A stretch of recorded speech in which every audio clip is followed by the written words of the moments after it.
When most people hear the name Bob Lazar, the first thing they usually think of is UFOs, aliens, or Area 51. And that's because back in the 1990s, Mr. Lazar went public claiming to have worked at the top secret government facility at Groom Lake, Nevada, reverse engineering what he claims were flying saucers, or disc-shaped craft that allegedly defy gravity itself. Since then, Bob Lazar has reluctantly given numerous interviews on the subject of advanced propulsion technology, and while he seems to prefer maintaining his privacy, his testimony has played a large part in the United States government finally admitting that Area 51 indeed does exist, and not just as a Hollywood movie. After decades of secrecy and conspiracy theories, the US government has finally confirmed the existence of Area 51. The site of much speculation was officially acknowledged in declassified documents and contained the first official references to Area 51. Located 130 kilometers northwest of Las Vegas, the site was developed by the CIA in the 1950s. But the secrecy surrounding the area, also known as Groom Lake, caused a mass of conspiracies over the years, with many centered on the US government, UFOs, and aliens. That said, Bob Lazar has been involved in many interesting scientific projects, and this is regardless of how you feel about his claims regarding UFOs, or the US government's supposed black ops projects in underground facilities. While the most reported on was his rocket-powered car, that is, a vehicle with an actual rocket attached to it, what I found most interesting was his water-powered car, or vehicle that runs on hydrogen, which powers his Corvette that he modified himself with a range of 400 miles on one tank. How does this sound? A conversion kit that would allow your car to run on clean, plentiful hydrogen. It's in the works in New Mexico, and the name of the guy who's building it may ring a bell. He's Bob Lazar, and 16 years ago he told our George Knapp about Area 51 and said scientists there were studying UFOs. He dropped out of sight, but George caught up with him.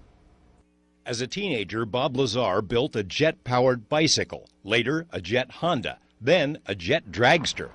These days, he's focused on a different propulsion system. Every vehicle we have here is powered by hydrogen. At his new home in rural New Mexico, Lazar's been working on a conversion kit that will turn any car into a hydrogen hybrid. His two vehicles have already been converted and can travel up to 450 miles on hydrogen gas, then switch automatically back to gasoline. Lazar wants to take it a step further. Every major car manufacturer is working on a hydrogen system. The only difference is that they want to sell you a new hydrogen car, and they want to sell you hydrogen gas at hydrogen gas stations. Basically what we're doing is making a conversion kit you can use in your own car, and instead of buying hydrogen from somebody else, you make it. He makes hydrogen using water and a solar-powered generator, but again with a Lazar twist. But it's the only particle accelerator on the block, I'll guarantee it. The small lab behind his home has a 30-foot-long particle accelerator he built from scratch. He uses it to produce metal hydrides, which absorb hydrogen gas like a sponge and make it much safer to use as a fuel. You can do that with ordinary metal hydrides, but we found a way to kind of actually manipulate the atomic structure to change things, and it worked out fantastically. Almost sounds like you're a real scientist. That's what they tell me. It's an inside joke based on the ridicule Lazar has faced ever since he went public in 1989 with his claims that he worked on flying saucers in the Nevada desert. The military refused to answer any questions about Lazar or his claims, nor could we verify much of anything about his life. Lazar told us he previously worked at Los Alamos National Lab. The lab repeatedly denied it, even after we found Lazar's name in the lab's own phone book. By no means does he dwell on being proven right. He and his wife have left the UFO crowd far behind and could care less, they say. Lazar stands by his original story, but I certainly can't say I would do it again. I would probably keep my mouth shut this time. Earlier this year, British scientists say they demonstrated an anti-gravity system that appears to be based on the theories revealed years ago by Lazar. It sounds almost too good to be true. So how does one generate explosive power an equivalent to that of gas fuel, from just water. The trick is to separate the hydrogen out of the water molecule, or H2O, and the result after the combustion is simply water vapor, with zero pollution in the atmosphere. The best part is that the car manufacturers would not need to build entire new engine designs, but the millions of automobiles on the road today could simply be converted to run on this new fuel system. To help illustrate how this works, here's a brief demonstration by Bob Lazar on using the process called water electrolysis, in which both the hydrogen and oxygen molecules separate into individual gases. This is a Hoffman apparatus, And it's used to, produce hydrogen and oxygen from water. for fun, just because it's cool. Well, if you just have it used for hydrogen and oxygen or for demonstration purposes, it works just perfect. All you got to do is fill it with water. That's just regular water, right? Well, actually, water with a little citric acid, potassium hydroxide, anything like that. The more conductive you make the water, the faster hydrogen will come out. And each one of these sides is supposed to be hydrogen and oxygen? Right. One will be hydrogen will bubble up out of one, and oxygen will bubble up out of the other. Remember, water is H2O. Right. So when we break the bond of water apart, we'll get twice as much hydrogen gas as we do oxygen. Oh, so what happens to the water? It just goes away. Right. It gets converted into... So each one of these tubes, the water just goes down, but what's left is the gas? Right. And there'll be more on this side? Yes. And that's the hydrogen side. Exactly. And that's the negative. Oh, so it matters which way you hook these up. So you got to hook up positive to what is... The positive's Well, going to make the... Positive will make the oxygen, and the Oh. negative will make Oh, no way. the hydrogen. Okay. So we've just connected it there, Right. and just by turning it on, you can see bubbles start pouring up out of there. It's 7-Up. Kinda. So those bubbles are, well, they're not the same. So these are hydrogen bubbles and those are oxygen, bubbles. Right. And this is whiter. There's more of them. Right. You can see it's really Why is there more? Oh, H2. two. Oh, right. yeah. There's twice as much. Hey, that actually makes sense. So I'll close it off so it saves, Right. seals the gas in, and Right. then you'll see it'll start filling up. Oh, we don't have to go away overnight? If this will do it while we're watching? Yeah, it'll be relatively quick. And what we'll do Mm-hmm. is take a little sample of the hydrogen gas Mm-hmm. and light it, Right. and you can see that. What are these? You just have electrical current going to a piece of foil? Well, it's a piece of platinum foil, and the reason you need platinum in there is because it's very corrosive to a metal for electrolysis to occur. I mean, it's really ripping the atoms of the metal apart, but platinum is highly resistant to corrosion. Mhm. Now, this is a slow method, Right. and it consumes a fair amount of electricity. Now, if the electricity is being produced from solar panels or a wind generator, it doesn't cost you anything, so who cares? But still, you don't want to wait, hours and hours and hours and hours to refill a vehicle. You want something that can produce hydrogen at a fairly quick rate. So let's go ahead and extract some of this. Okay.